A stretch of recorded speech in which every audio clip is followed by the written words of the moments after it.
ডিসেম্বরের মধ্যে নির্বাচন হতে হবে।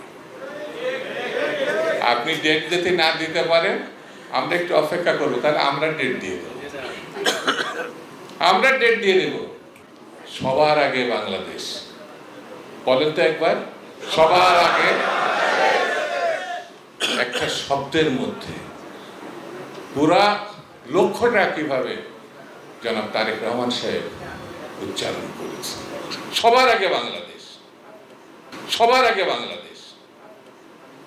আর এরা সবার আগে গ্রামীণ ব্যাংক, সবার আগে ট্যাক্স দেবো না 6 বছর, সবার আগে লাইসেন্স চাই, বিদেশের লোক পাঠাবো ম্যান পাওয়ারে আদৌ। আর ওখানে গিয়ে বলছে জাপানে 1 লক্ষ লোক। আমার মনে হয় ওই ব্যবসা করার জন্য ওখানে গেছে।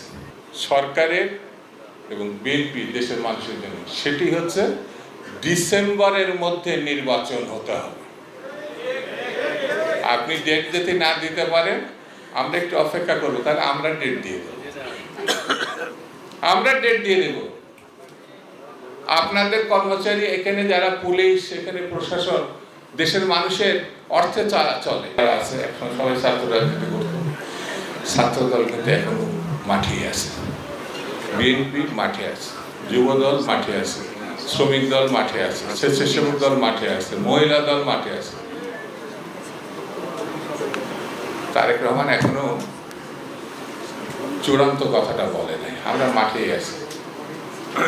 যখন চূড়ান্ত কথাটা বলবে, কালকে কিন্তু ঢাকা শহরে অনেকে বেরোতে পারে না, বেরোতে পারে না। যখন বাংলাদেশটাকে স্ট্যাগনেট, একেবারে স্থবির হয়ে যাবে, সেদিন বুঝতে পারবে। আপনার গোষ্ঠী বলবে যে ট্যাক্স সরাতে পারেন না, তাহলে কি করলেন?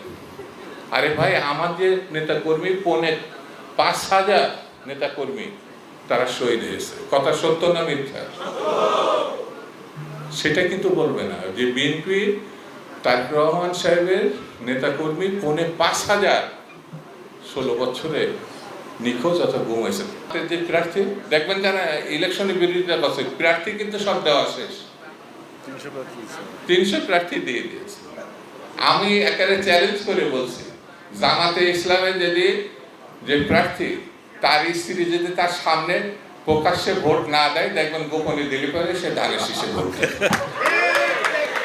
আমি এটা নিশ্চিত। এই কারণে তাদের উপরে যে অত্যাচার করা হয় পারিবারিক ভাবে, সেটি বাইরের মানুষ জানলে এটা অমানবিক।